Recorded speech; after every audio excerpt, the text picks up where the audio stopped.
So guys, I like to start with a disclaimer because not everybody can stomach a story like the one that I'm talking about in this video. So if you would be easily disturbed, you don't have to watch this story. I just want to put a disclaimer out there that this is a very sad story. You don't have to watch it if you can't stomach it. And I will actually not be going into details about the story. I will just talk about some lessons for parents. I'm sure that you've heard about the story of the 12-year-old boy, Sylvester Jr., a boarding student at Darwin College in Lagos, Nigeria, who was bullied over and over until he was eventually battered and allegedly poisoned with some kind of chemical by 5 boys at his school. And then the school tried to cover up for those boys by, first of all, saying that he was playing football, he was playing soccer when he got injured.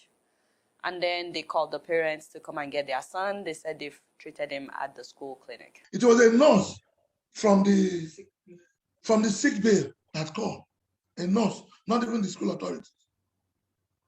Called that Sylvester Jr. is sick, that is in the sick bay, that the parents should come and carry him. The boy could not stand.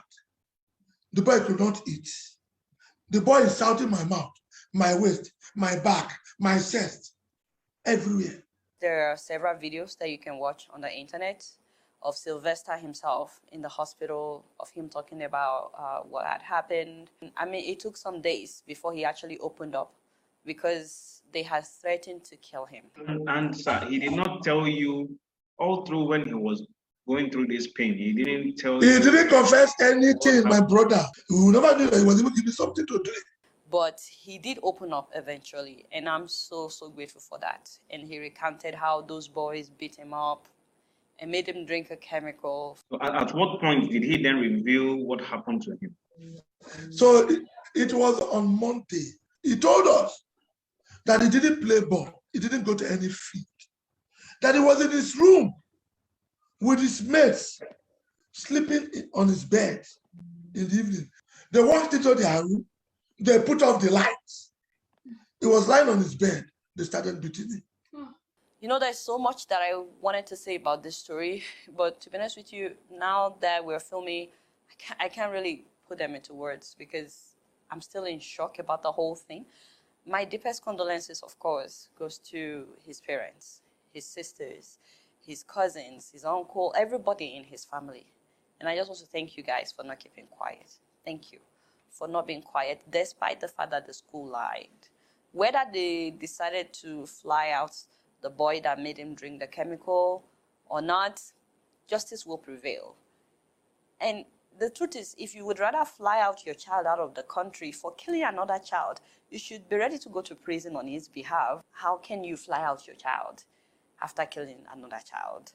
But you know, in all of this, to be honest with you, I feel like the school administration is the biggest culprit. Because if they had owned up to what happened and interrogate the responsible boys, maybe we would have known early the kind of substance that was given to Sylvester to drink, and maybe the doctors could have actually saved his life. Maybe they would have flushed out his system ASAP instead of them treating malaria, treating typhoid, guessing what could be going on with the boy, doing all kinds of tests. Not that they shouldn't do tests, but if we had known earlier on what they had given him to drink, maybe they would have saved his life. But the school was more concerned about their reputation. The school said, you have fracture in your leg.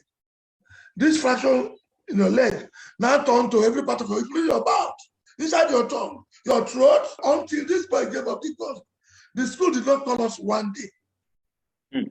The demand of the robbery family is justice.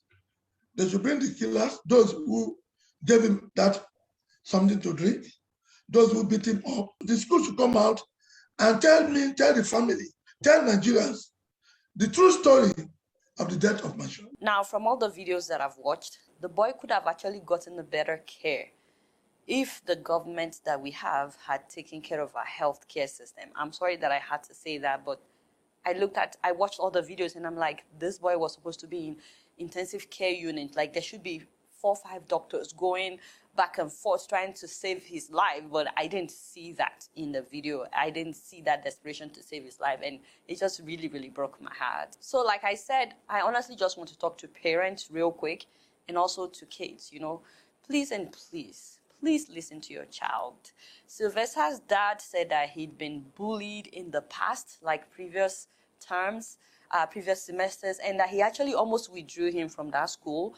But because his sisters were still there, he left him at the school. You said when your son was in JS1, at some point he complained about bullying. Did you ever think that it was time to withdraw him from that school?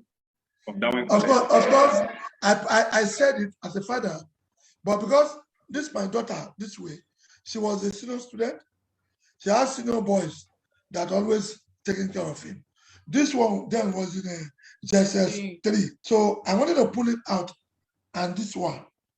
But they said, no, the school said they will take care of all these things. So they advised that daddy, no, they will not do anything. They will not beat him.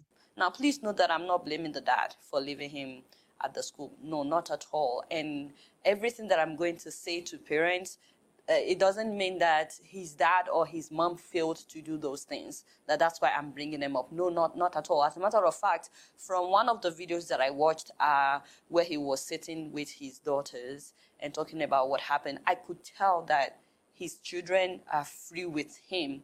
So please don't think that I'm blaming the parents. I think they're great parents as far as I'm concerned. I'm just saying, if you're a parent, please listen to your child. Please listen to your children. Ask them questions. Your children should not be afraid of you. Not that they shouldn't respect you, but if they are in an uncomfortable environment, they should feel free to open up to you as their parents. You know, this generation is different from your generation. Believe it or not, you can't raise them the way you were raised. You have to listen to them. You know, you need to prompt your child to give you details of whatever they are facing outside your home. We're asking for justice for Sylvester, but it won't bring him back. And that's why I'm making this video, that maybe his experience could save another child's life.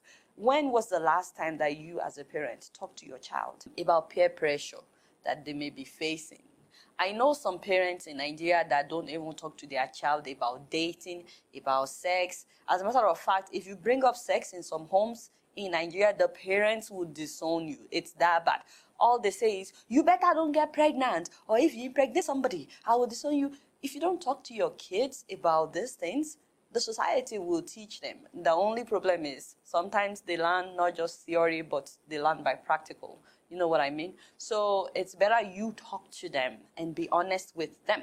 So once again, we're following the story intensely, but please, if you're a parent, don't just hear of what happened to Sylvester without calling your kids, sitting them down and asking them questions about whatever challenges they may be facing. And if your kids have not been free with you, you know, use this as an opportunity to have a new leave. Let them be free with you. And lastly, I just want to talk to kids, because I do believe that kids of this generation, they are online. They watch YouTube videos. So many of them may be watching me right now. He will be shouting every part of his body. What happened? He will tell you, I fall. He will not tell you exactly what happened. If you're a young child or a teenager and you're watching me and you're facing pressure, maybe at school or among your friends, you have to speak out. Like, you cannot be quiet. If you're watching me today and you are getting threatened or you are being bullied, you have to speak up. If you feel like your parents would not listen, find somebody that would listen. If you feel like the teacher or school administration are more concerned about the school's reputation, then find a neighbor or somebody that you trust that you can open up to. You should not keep quiet while other people are bullying you. It's not okay for anybody at all to bully you. Please speak up so that you can be helped. If anybody has threatened that they will come after you if you speak up, do not let that fear paralyze you, because it's not true. They cannot kill you if you speak up. They can only kill you if you don't speak up. Even that time, when he confessed that time that the harassment, the first one, he was crying, said they will kill him. He has told you before that they have been bullying him. They will beat him. They will beat him. You have to expose whatever is happening to you.